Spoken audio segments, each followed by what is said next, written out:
Gönlüm aşkınla doldu.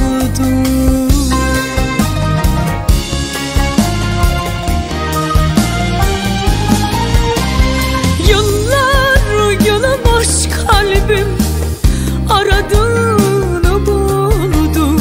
Yıllar yılı boş kalbim aradığını buldu. Kader bağladı bizi, yine kader çözecek. Aşkların en güzeli ömür boyu sürecek.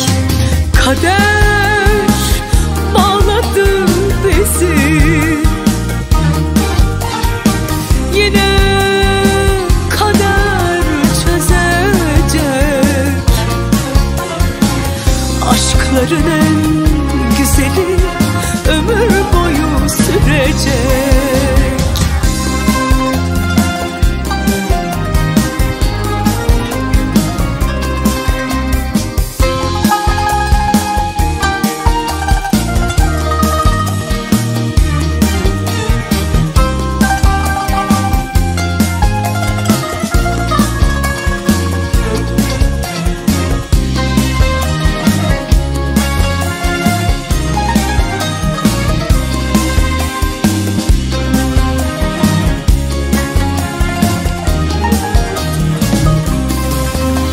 Sakın beni terk etme, ömrüm aşkınla bitsin.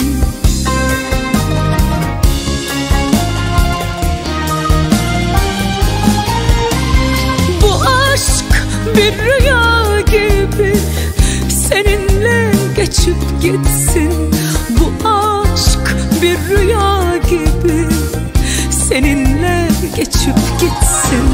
Kader bağladı bizi, yine kader çözecek. Aşkların en güzeli ömür boyu sürecek. Kader bağladı bizi, yine kader çözecek.